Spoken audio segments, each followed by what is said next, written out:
But it wouldn't be a lightning panel without a Greek god himself. Evan Kaludis, welcome back.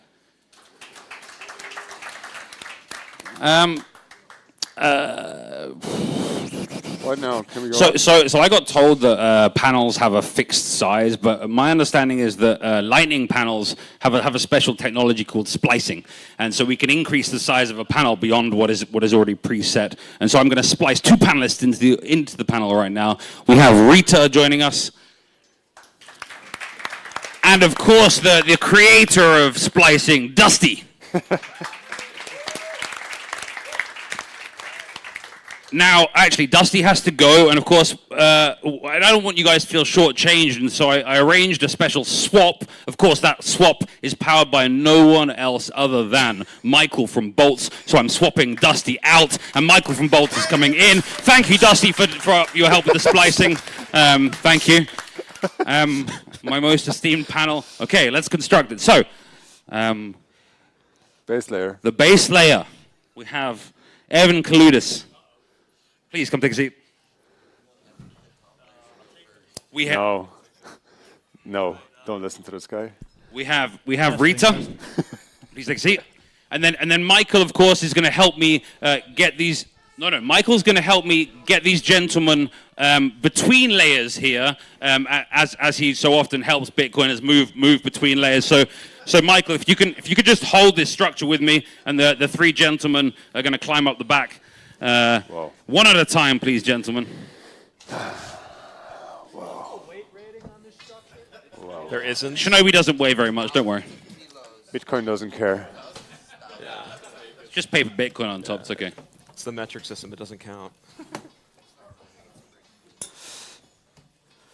We are very serious people.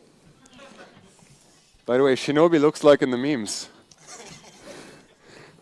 I didn't know.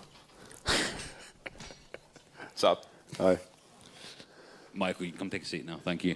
Do you have a microphone, or are you going to shout? Jesus, Murphy. Okay. So my first question to my esteemed panel is, All good.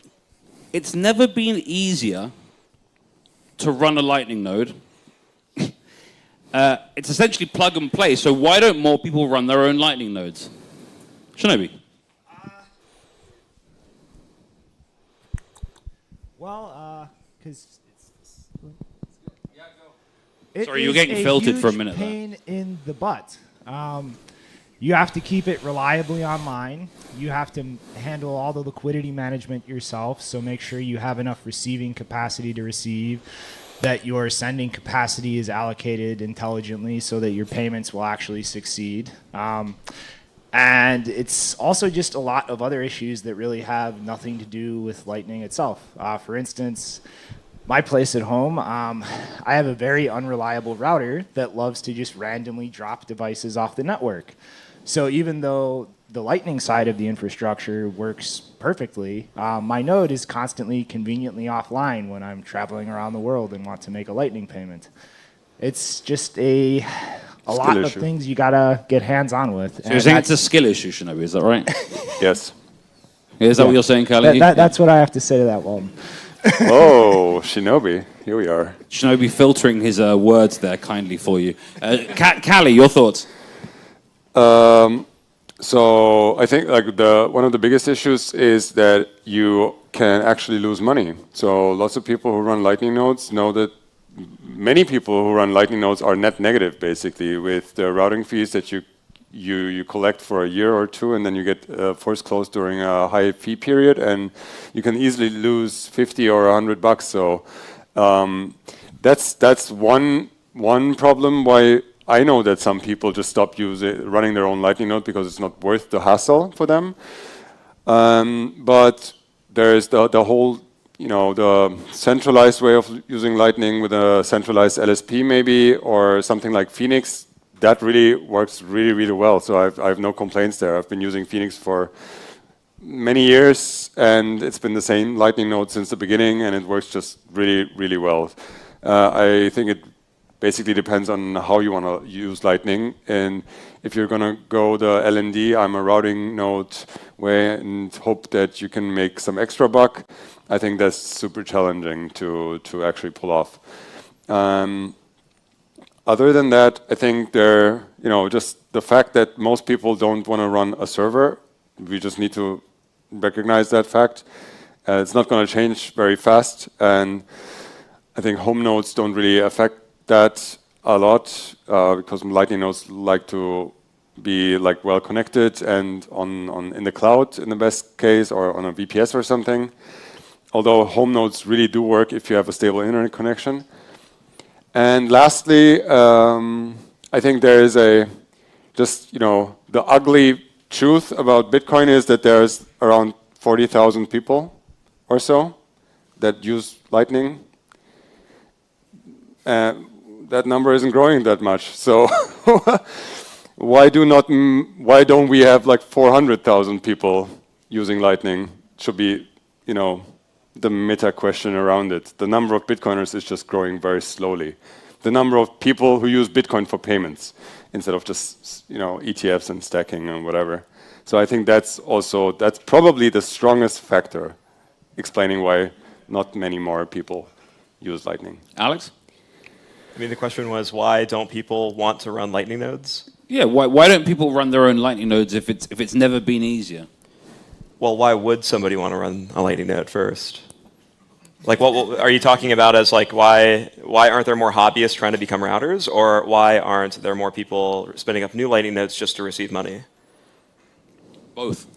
So for the why aren't there more hobbyists trying to spin up routing nodes is because, it's high effort and you're probably going to lose money. Like, it's still high effort. Like, it's easy to spin up a new node, but if you're going to run a routing node as a hobbyist, you really have to be checking your channels every day.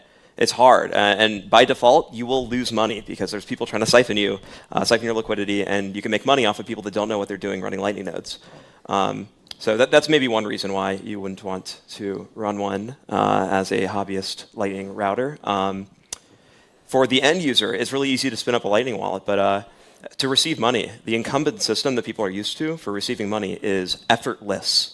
Zero effort. And in my opinion, in order to really compete for people in swaths that don't care about money that much, we have to compete on that UX. We have to be effortless. We can't just be easy.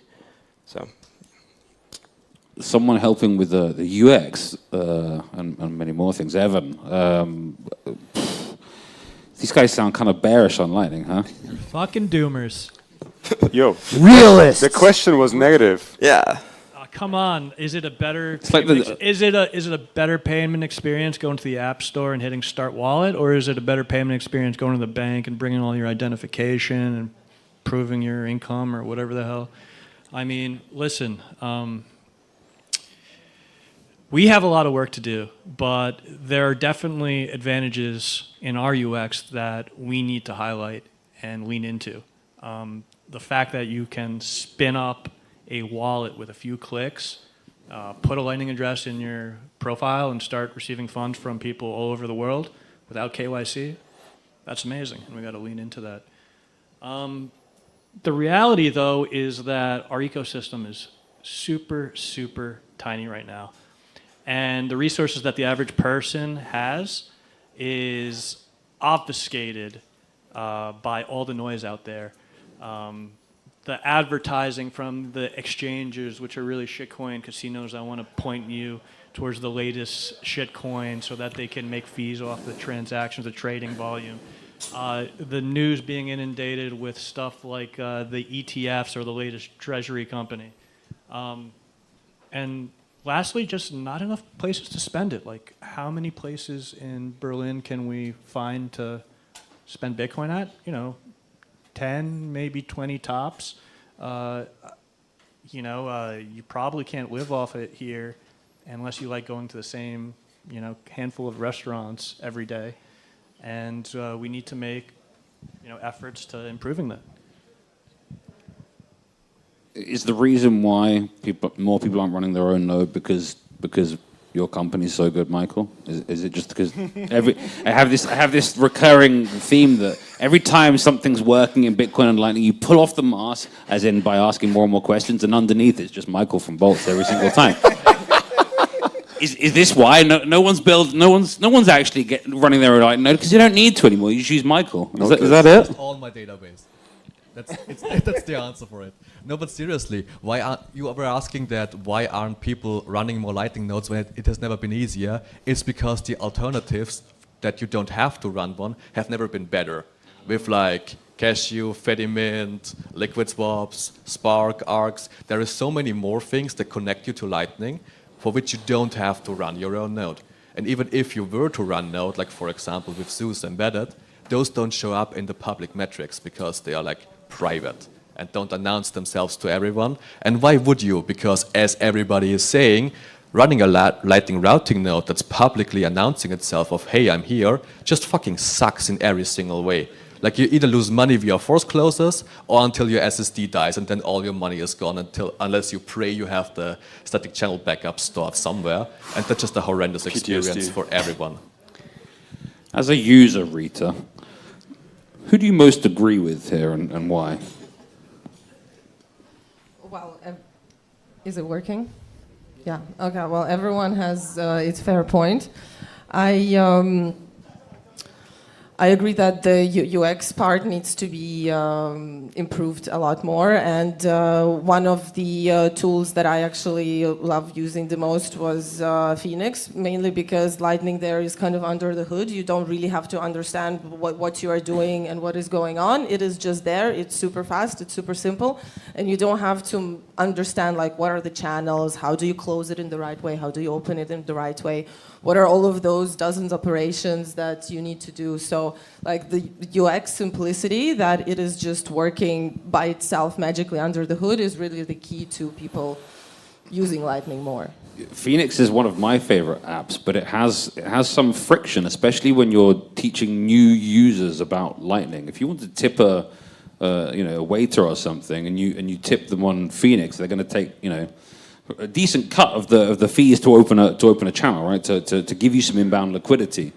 So there should be like UI tips or something like that for people, like, hey, this is this. If you want fast, use this. If you want on-chain, explain in few words what's that. And we had that exact problem at our local bar at the Bitcoin meetup, where we just had the waiter install Phoenix, and then everybody paid their beers with Lightning to them, and every single one of those payments was an on-chain splice in, and those costs do add up. What?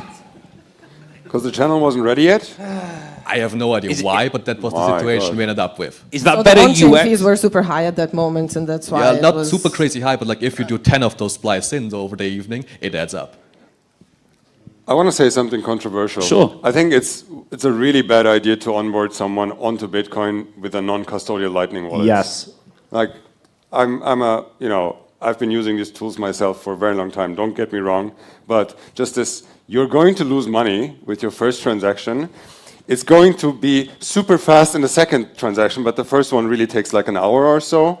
And this whole, if you lose it, then everything is gone, and where do I export it, how do I restore it? All this is so much information for someone who just wants like $5 worth of Bitcoin, for example. So Well, this is why Wallet of Satoshi became so popular for so long, because it didn't have that the fee for you tipping your waiter, or there wasn't a cut being taken seemingly. Yeah, but that's not proper Lightning, right? And it's username and password, which is also something, I'm the first guy who criticizes these login methods all day long, but this is something that you don't need to explain to anyone. Everyone knows how username and password works, or email and password, and people don't even care about their password because they know that they're going to be able to restore it when they lose it. So it's like they put in like a random password, not even saving it somewhere, because they know that there's this emergency button. And with all these options that we've talked about, you don't have that. You need to be like super sharp from the first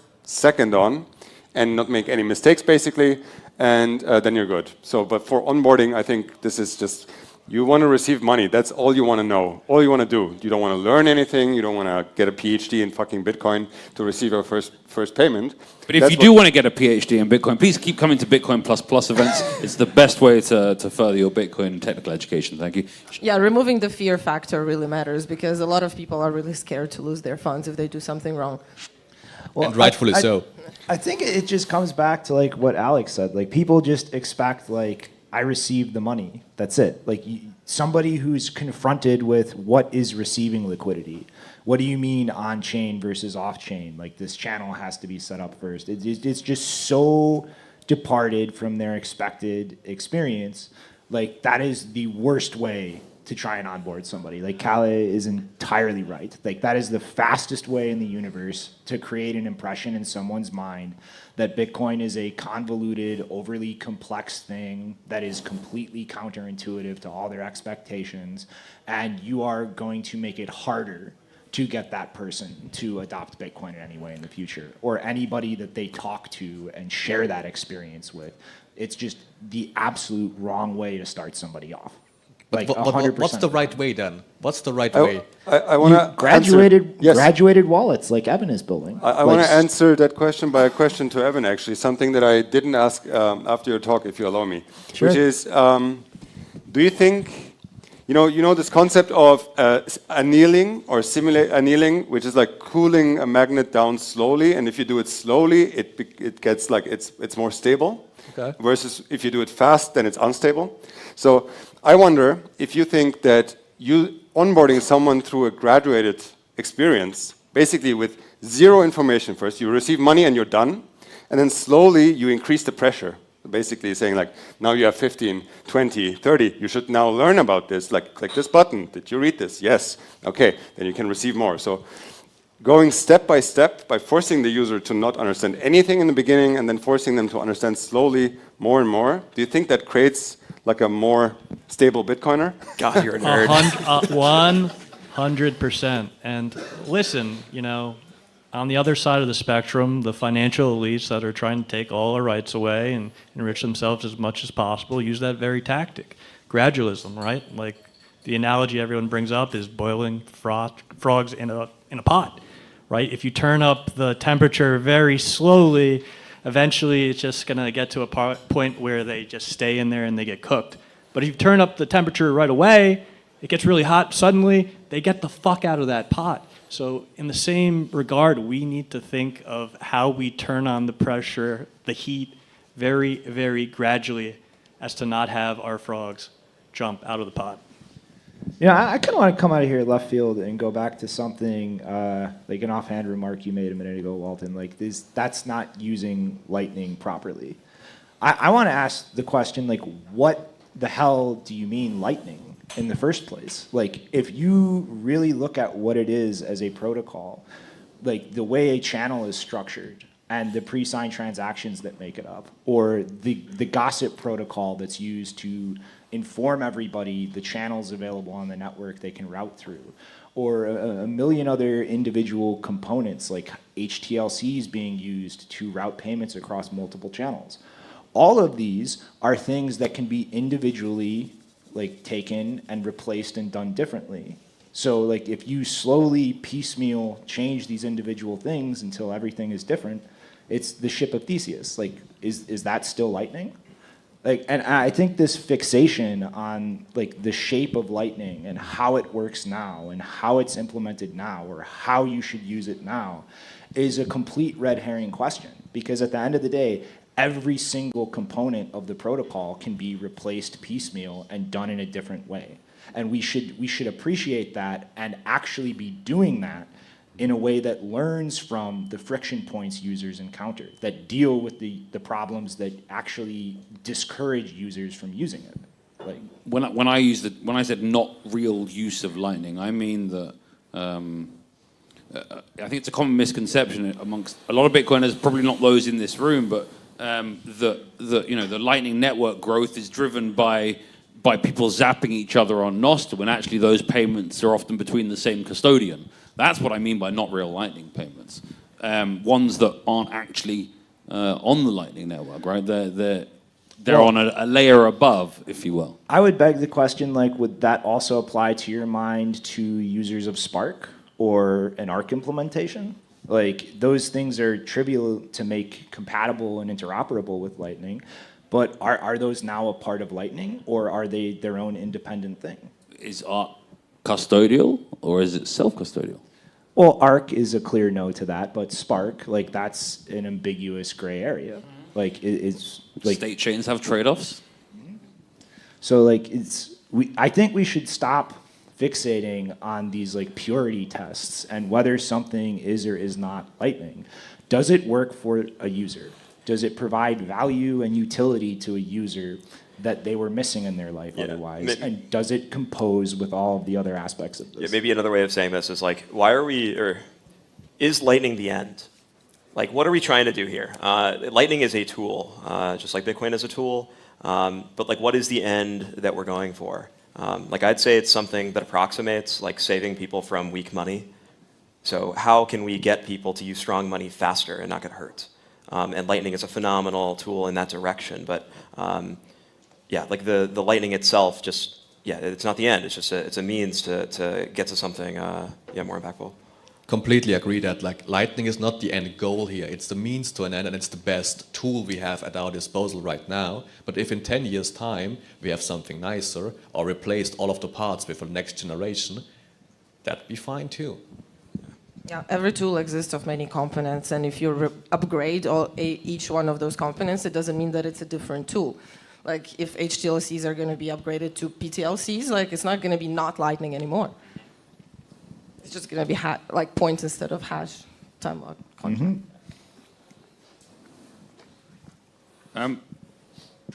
To me, one of the reasons I love Lightning is because unlike on chain, if you run a Lightning node, you get paid for spam, right?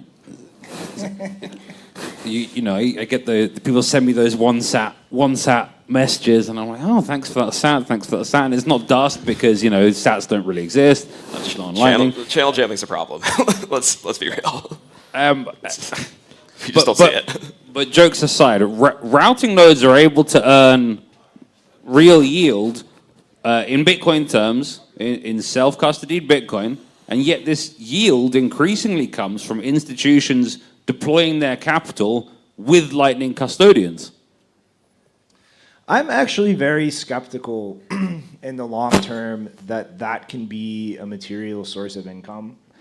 I think like you see a very, very fat-tailed curve where like the largest nodes with the best connection in the network and a lot of capital deployed can actually see a decent return on things, but that drops off very rapidly the minute you start going out into more sparse, disconnected parts of the network. And like that is just going to be a hyper-competitive thing. Like those yields, I think in the long term will be driven down to absolutely nothing because like these large players will look at this as, oh, I can just park my money here. Some specialist like Lightspark who knows what they're doing can deploy it on the network and earn some income, and it's going to be a race to the bottom very quickly, and ultimately I think just become kind of the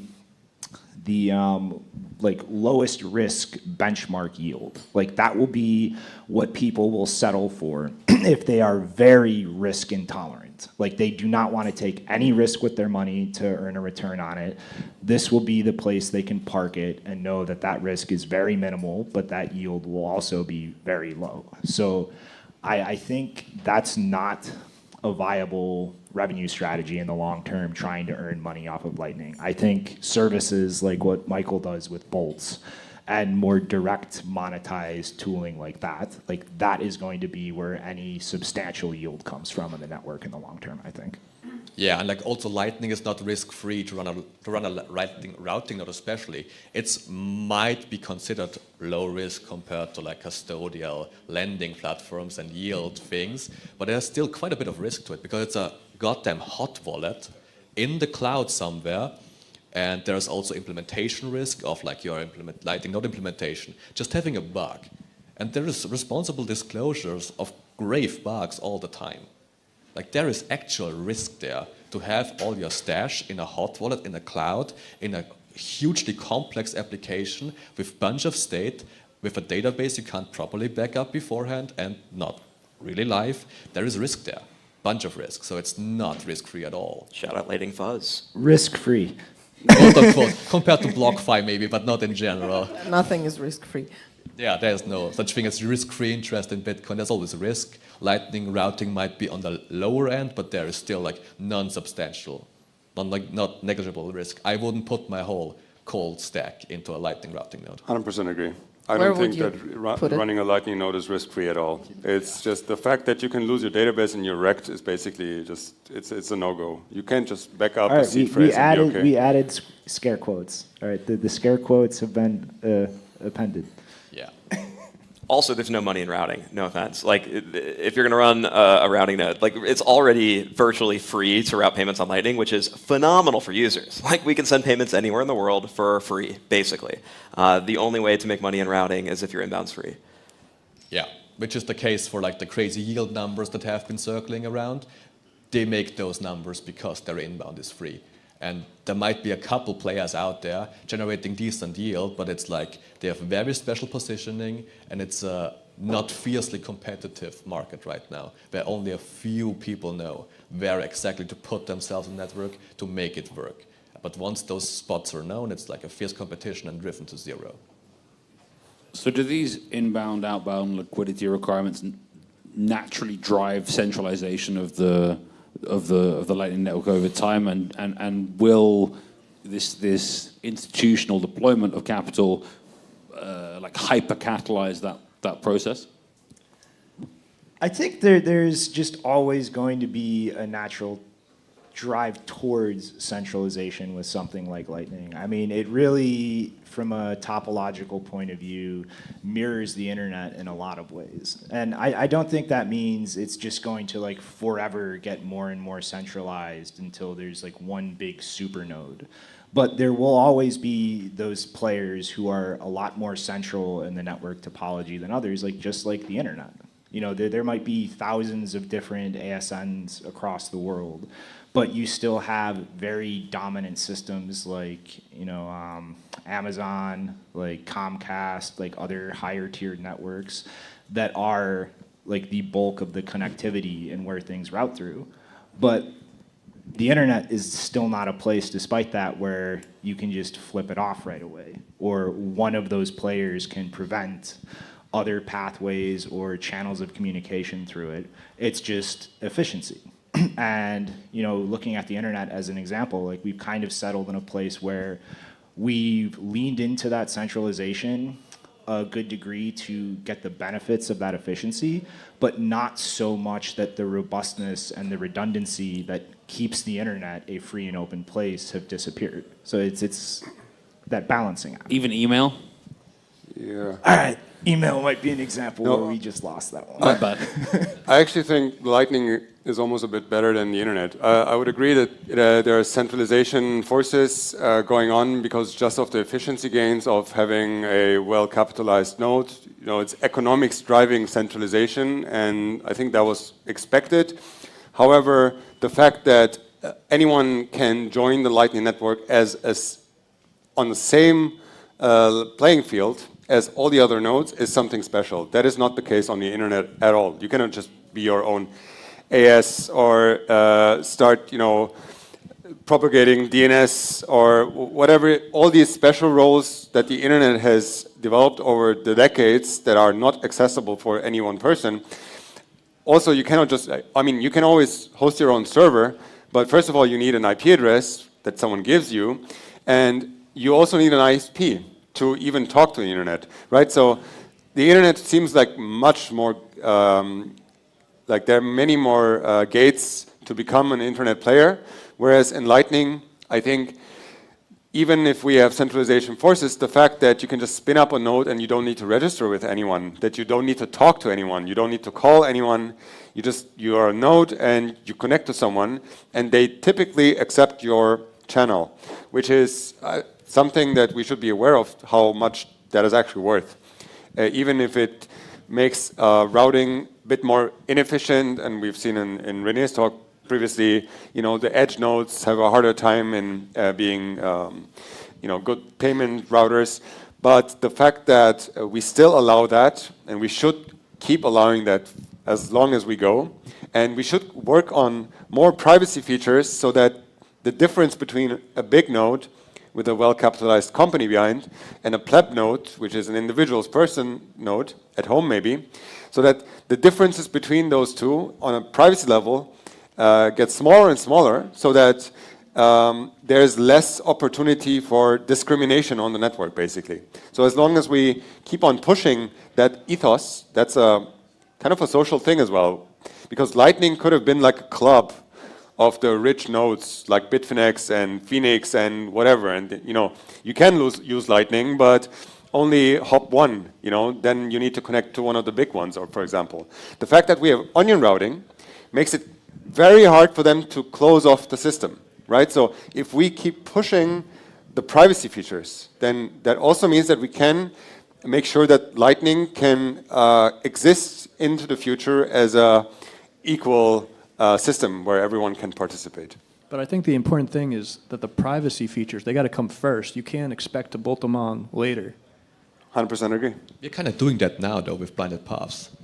They are being bolted on as we speak. Well, I mean, let's poke a little fun at Tage here, and I'll say I'm very, very happy that his proposal to not do onion routing at first and try to add it later is not what we did, because given the current state of players in the network, like Lightspark, all of these big businesses getting on board, I don't think we would have been able to add that afterwards. Right. Is the Lightning Network over-reliant on Tor for privacy? From a theoretical point of view, yes, but it's really hard to run a reliable node over Tor. Like, the payment reliability goes way down, the latency for payments goes way up. I know a lot of very privacy-focused people that don't run their node over Tor. Like, mine is just through a conventional proxy over ClearNet. It's just really, really hard to get the reliability you need for high success payments or high payment success rate over Tor. It's just too unstable of a system. Yeah, Tor is fun and games for loading websites. A little bit of HTML and CSS, that's fun and games. But long-lived, high interactivity TCP connections for Lightning peer-to-peer gossip and sending onions around, just speaking from experience, it just doesn't work out well in the long run. You're going to run into flakiness eventually, and then you'll sit there rebooting everything and praying your next circuit is going to be better. My favorite Lightning node doesn't like Tor, right, Evan? Your favorite Lightning wallet? What did I say? Sorry. Node. No, my apologies. My favorite Lightning wallet and Walton. node management tool. Yeah, Walton's had a lot of issues connecting to his node remotely using Tor. Yeah. Oh boy. Thank God we got a lot of alternatives. We got to talk about a couple of them this weekend. Yeah, I mean, I think a more interesting or probably important question is the world relying too much on Tor for privacy at the network level? And it's absolutely. Tor is the only thing we got as even remotely an antidote at this point that's being used widely in production. We should have better mix nets and improve on Tor, but yeah, you're gonna challenge that. NIM is a promising looking direction for something to really compete with Tor and bring a degree of robustness that's been hard for that. Yes, it is, and Does it have a token I have made associated with it? many criticisms over that decision to the team over the years. But it has been furthering stereotypes I'm not right surprised. now, promoting these things. Callie, you seem to be disagreeing with Alex that Tor is all we've got. I don't know why everyone is so bearish on Tor. Tor is, I think, pretty cool. I mean, I have other critique about Tor, not the reliability, the fact that it has centralized registry, basically, and that's a problem. And then there's something like NIM that tries to solve that with a shitcoin instead of a centralized registry, which is also not an ideal solution, obviously. There's I2P, which is also getting more and more popular, also supported by bitcoind. And generally, the interest for mixnet seems to be growing. And I mean, we shouldn't forget that Tor was basically invented by the US secret military three-letter agencies, and we're just their cover traffic at this point. So they can hide in our masses. But the fact that this network supports almost all of Bitcoin, plus almost all of dissidents in the world, and many more people that try to escape the Chinese firewalls, the Russian intranets, is simply amazing to me. That this thing works is amazing, but I would agree that it hasn't much improved in the last decade or so. So I don't think that we're over-reliant on Tor at all. It feels like we should use it more and try to improve it more. And if it's not Tor, then it should be one of these alternative systems. But the idea that we can build a second layer on top of the internet that can hide our traffic, I think is extremely valuable and will be something in the future that we will keep using that for a long time. Can we help improve Tor by fixing some of the incentives with Lightning and Cashew? Right. So one of the things I think many of us appreciate is how network topologies change based on their incentives. I don't know how many of you are familiar with LTOR, a relatively new project, guy out of Texas trying to incentivize people to run Tor nodes, right? And get paid. Yeah, started as a Bitcoin++ hackathon project, actually. It did indeed, yeah. sir. Nice. Really? Wow. Yeah. Well, there is the Tor network is every now and then the Tor network is under attack. Everyone probably knows that somehow, has felt that with their Lightning node, for example. And Tor actually has implemented proof of work a couple versions ago to mitigate the issue. I recently was told this story by one of the contributors there that this whole war started with darknet markets, two darknet markets waging war towards each other on the Tor network, trying to take out the other darknet market to gain like dominance there. So it wasn't probably like a state-sponsored attack. It's just literally drug dealers doing their thing. Just fighting on the internet. Be a normal person and go buy drugs from someone on the street. Like, buying it on the internet is retarded.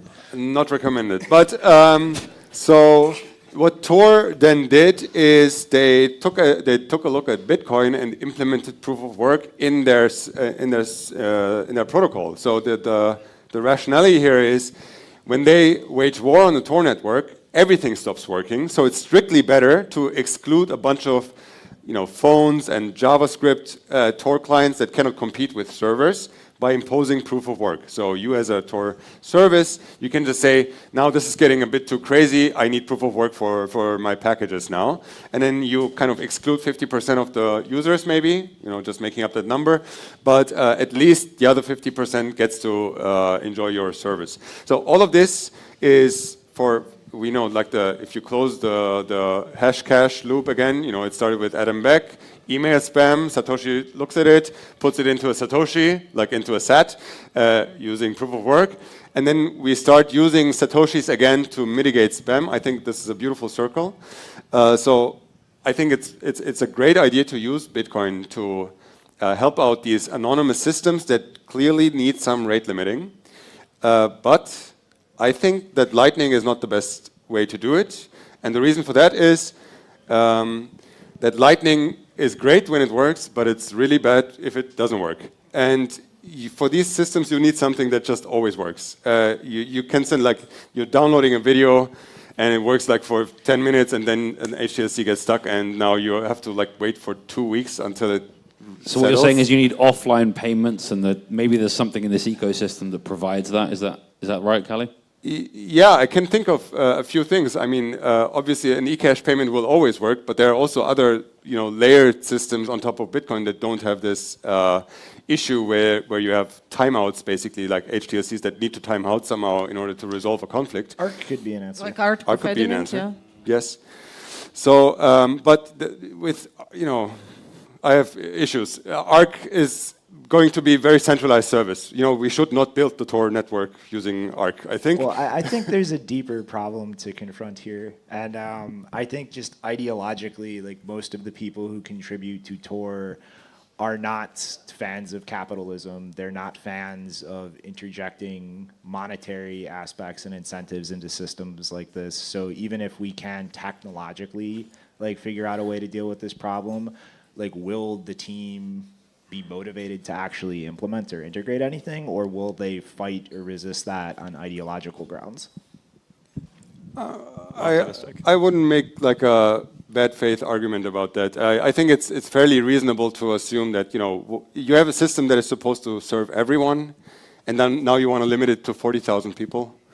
That's the number of Bitcoiners in the world. So exact number.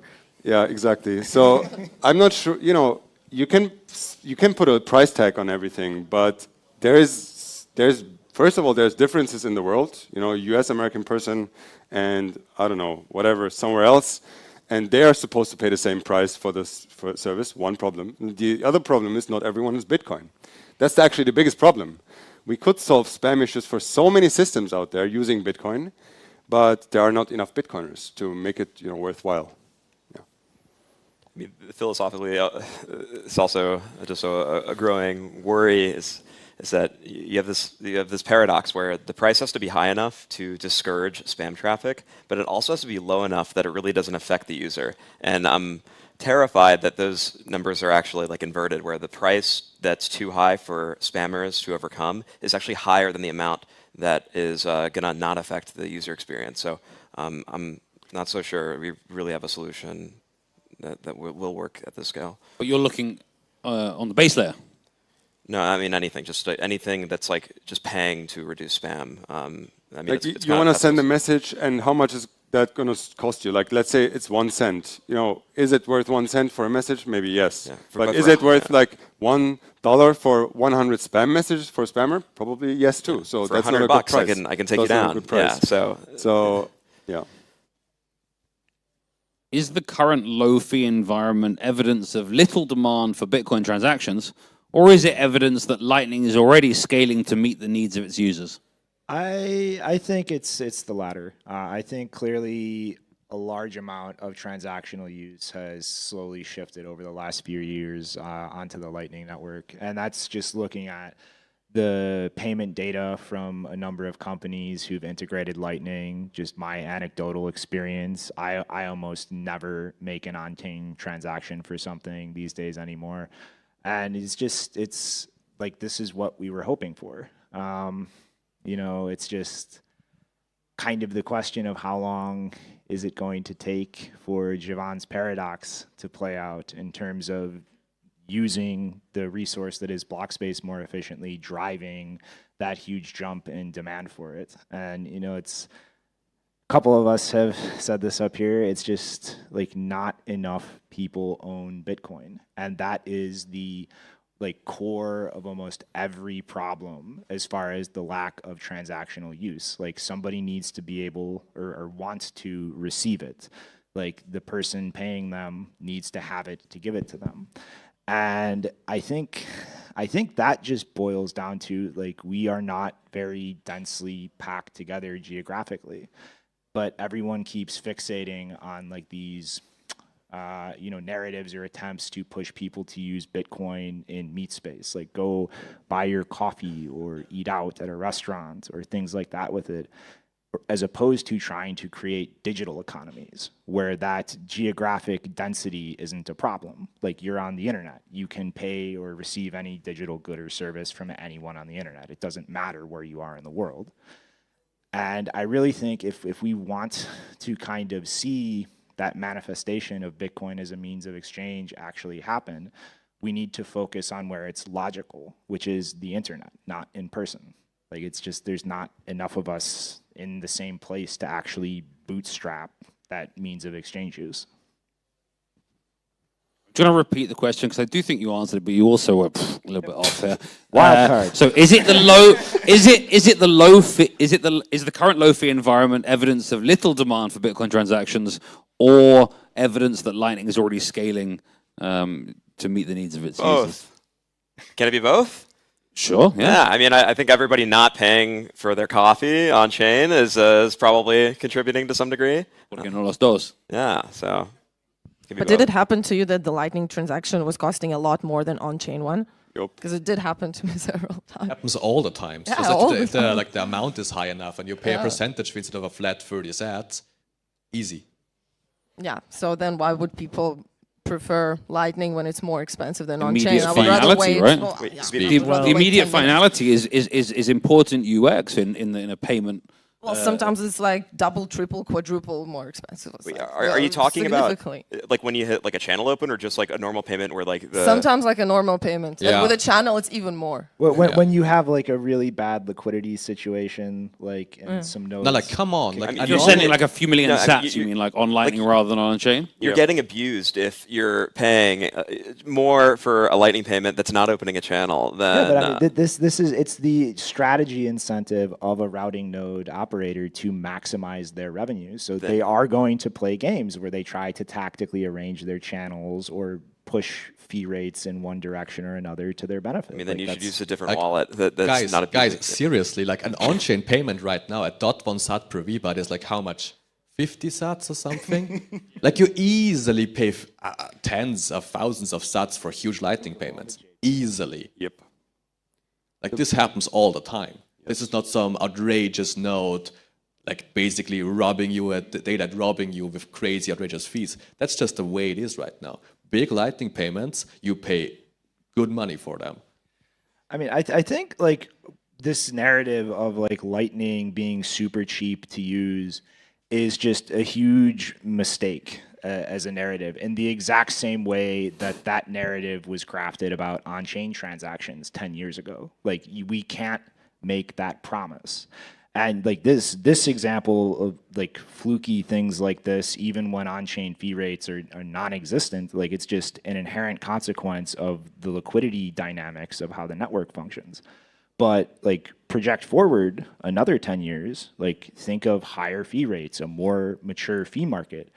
Like at the end of the day, the fees that you pay on Lightning are going to have to recoup the on-chain costs that Lightning node operators experience, or the entire thing is economically unsustainable.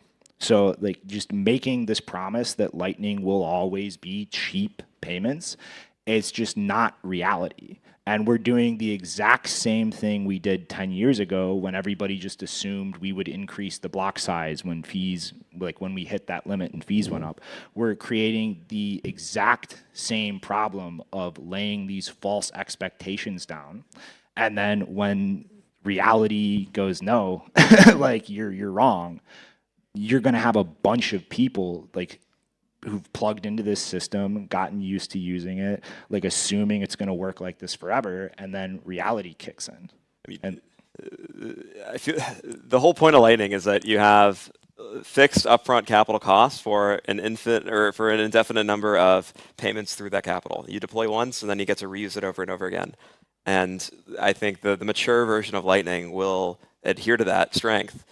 Like if we're having to cover on-chain costs all the time and we're moving liquidity around, then that doesn't seem like a sustainable future state for. Well, for so are we talking about the magical economy in the future where everybody receives exactly as much money as they pay constantly? Like it's always going to have a directional push in one direction that has to be rebalanced. And ultimately, like you can delay it, you can play balancing games, but at the end of the day, like when you've exhausted all of those options, you are going to have to interact with the base layer on chain to deal with the consequences of that directional push. And pay your 30 sats. For now. But these seemingly competing ideas are even published in Fidelity's report on the Lightning Network, where two key takeaways. One of the key takeaways, they said a well-optimized participant in the Lightning Network can see transaction fees as low as 0% and payment completion times of less than half a second. But they also make one of the key takeaways that Lightning can be viewed as a yield-bearing network that does not require users to give up the control of their Bitcoin. How can you have 0% fees and yield? You can't have both, right? It's obviously... These are extreme limits. Zero, like 0.0001. Well, see, you have to look at that from two directions, like the fee the user is paying, and from that perspective, but then also like what is a node operator actually receiving in terms of profit? Like, you know, the fees can be very high from the user's perspective, but if most of that is the node operator just recouping their cost of interacting on chain, like they're not actually making I don't think much it's a fair yield and characterization. profit. I don't think it's a fair characterization. I think the majority of the time that users are paying a lot is because they are using a wallet that has a Lightning node with one channel to somebody that's overcharging them because they can. Well, I'm Guys, talking guys. like projecting out. This is and, a- like this higher. is, like, fee can we- All right, guys. Well, make this- enough Thank on you. fees for a minute. I have one further question, and then we have a couple more minutes for questions from the audience. The growth of the Lightning Network, and this is something that is difficult to measure, right? You don't know what the total transaction volume is. It is going to be driven by a number of different factors as we move forwards. How much of it is going to be driven by things like eCash and Arc and other tools that are actually about Bitcoin, versus how much of it is going to be driven by assets on Lightning, and is this a real problem when we look at the Lightning Network moving forward? Does the growth come from a base that is increasingly prone to regulatory attack? I mean, the speculation, like either way, but I think looking at the reality on the ground, that the transactional use of things like stable coins far exceeds people transacting natively with an asset like Bitcoin. That, you know, if we actually do see, you know, deployment and issuance of stable coins on Bitcoin and see that link into the Lightning Network as a settlement mechanism, that probably will be the primary driver of any growth or revenue increases for node operators on Lightning. It's Like just, stable channels? Shout out Tony, let's go. Yes. I would prefer if it was stable channels, but I think the reality is it's going to be things like Tether tokens issued and then just having like the channel do the atomic swap between some service provider to forward the payment in Bitcoin. Everybody and their mother is starting a new stablecoin protocol, for the record. Yeah. Seems like every week there's a new one. If you would like to start your own stablecoin thing, I think you can go to Tether for funding, right? Isn't that something like that? I'm curious to hear from Callie. How much do you think about the regulatory burden that mint operators in the future will have to bear? No comment. The one thing I'm not exactly sold on yet is when you have these stable coins on Bitcoin, why would you want to have them and use them on Bitcoin in the first place? Well, Tether's going to do an RGB. Yeah, but like, why wouldn't you use the Tether chain, the plasma thing? What's the advantage of using it over Lightning with all its intrinsic downsides? My skin's crawling right now. I have no idea. I'm not the person to answer. You're asking the wrong person. All of us, Never yeah. above. I think it's very much an example of a solution looking for a problem. Like, a stable coin is centralized at the end of the day. It's worthless the instant the issuer won't redeem your coins or starts playing funny games. Like, whether it's on an SQL database, like something like Solana or the Bitcoin blockchain, it's utterly, completely irrelevant. Exactly. Like, why do we need a permissionless network to transfer around IOU tokens of someone's bank account? Mm-hmm. I mean, like charitably, I think the only straw man you could make is if you look at things like RGB or Taproot assets, you can make the argument that how those protocols are structured technologically, it would make it a lot more difficult to do things like have the selective ability to like freeze or seize a specific user's coins, because this is all client-side data. Like, none of it's explicitly recorded on chain. But, you know, again, like, there's no reason you can't architect systems like that that provide privacy in a similar way that don't connect to Bitcoin at all. Yeah, I'd love to be proven wrong. I'm just not entirely sold on the concept of stable coins driving Lightning Network growth yet. I mean, there's huge demand for dollars around the world. I mean, places that don't have access to dollars want dollars. Yeah, but why Lightning? Sounds retarded. Yeah, fair enough. Yeah. And a huge amount of people who don't want volatility. Yeah, but it's not the dollars. I think generally, like the stable coins, I mean, I see two reasons. First, shitcoining. That's one thing that drives it. Printing money is fun for some people. Secondly is people don't like to control their infrastructure. So it gives them like a better time in front of court. when you can say like, oh, I don't control Tron, I can't like, you know, I can't control whether this person sends my asset to that person because it's all on this public infrastructure. So there is also, that's also one reason why people want to build on something like Bitcoin, but they could also just take one of the other kind of phantom decentralized systems where you can just throw your hands up and say like, oh, I didn't know about this eventually. But I agree that it's a huge LARP because as long as you can freeze these assets with a click of a button, then it becomes a kind of a clown show. The synthetic dollars are cooler because you don't freeze them, you just get exposure to them.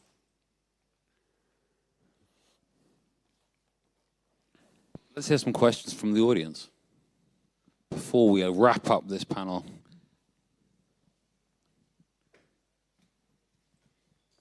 People are speechless. They should had enough of Shinobi talking, maybe. So a comment and a question. First off, I'll say that report was not the Fidelity report. It was in partnership with Voltage. My bad. Okay. Fidelity Digital Assets in partnership with Voltage. Yes, Thank you. I had a question. So I was at a Presidio Bitcoin for Bitcoin Design Week last week, and Christoph Ono from the design community had an interesting idea. He's been really drilling into the fees problem lately, and just kind of exactly what you all have been talking about kind of unexpected fees that pop up, whether it's on-chain or larger than normal Lightning payments. And he kind of did this analysis of like, you know, remittance companies, not Bitcoin, like remittance companies, and just found that their advertising just goes hard on fees. Like gigantic letters saying like, we are the lowest, we save you so much on fees. We're like 0.1% fees. They just like, that's all they do is just go hard on their low fees. And then you look at all the Bitcoin products and they're always like, yeah, we're a simple wallet with low fees.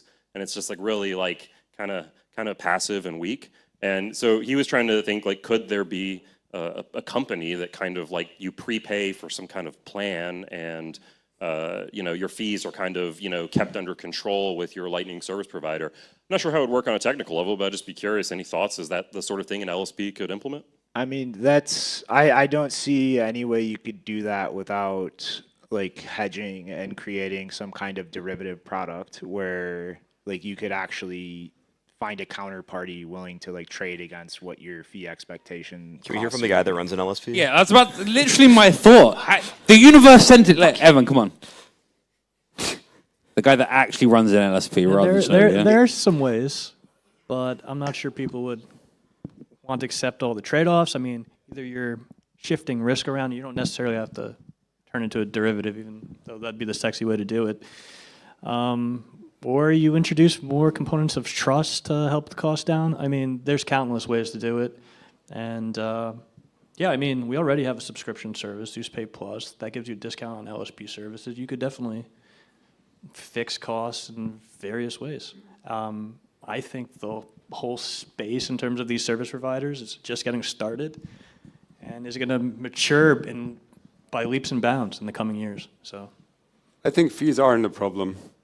Unpopular opinion, but who cares about 100 sats fees or 200 sats fees or 0.2% fees or 0.5% fees? I mean, our competition is literally trash. So I don't think that anyone said like, oh, I won't use Bitcoin because the fees are too high. This like in intermediate episodes where 4 megas hit the chain every 10 minutes or something, then we get into those problems. But to me, this feels like incredible technology, and I'm like happy to pay fees for using Bitcoin. I kind of assume that it's the same for everyone here. So maybe this is just like a non-argument. Maybe this is something that really doesn't affect too many people. Yeah, I mean, honestly, like the bar is so low. Like, we don't have to be perfect. We don't have to have zero fees. We just have to be better than the incumbents. And then you have people like the Steak and Shake COO going out and saying, hey guys, we implemented Bitcoin, it cut our processing costs in half. That's huge. That's all we need. We just need to be twice as good as what exists now. In all fairness though, Steak and Shake was a receiver of Lightning payments and the sender pays the fees. So... In a wallet UI, in cases if Lightning fees are too high, it would be great if the UI can kind of detect it and maybe give you alternate ways how to send Bitcoin at this exact moment. Maybe use some other tool.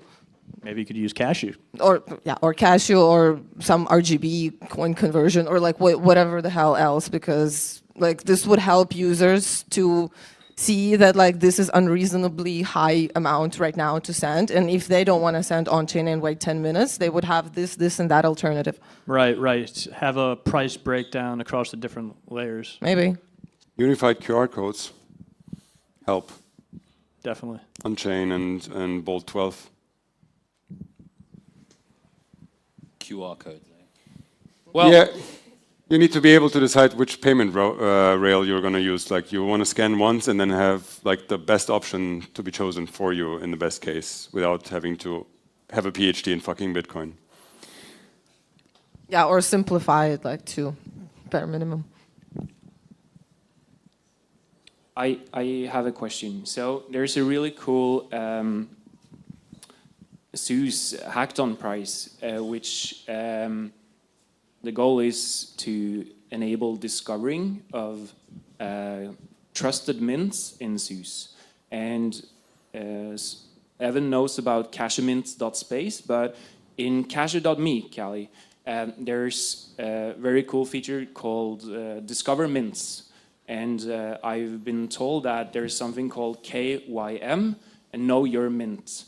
And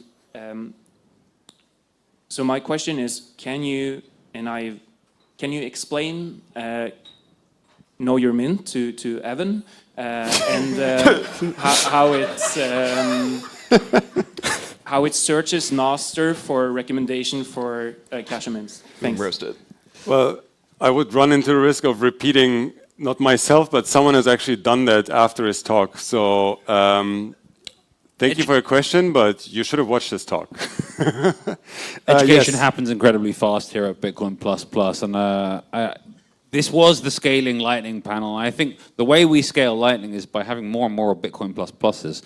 So I'd like to firstly thank all of you audience that came to this panel. Bitcoin++ and panel discussions wouldn't be the same without all of you. But also please give a round of applause for my panel: Alex, Lewin, Callie, Shinobi, Evan, Michael from Boltz, and Rita. I'm Walton. Thank you very much.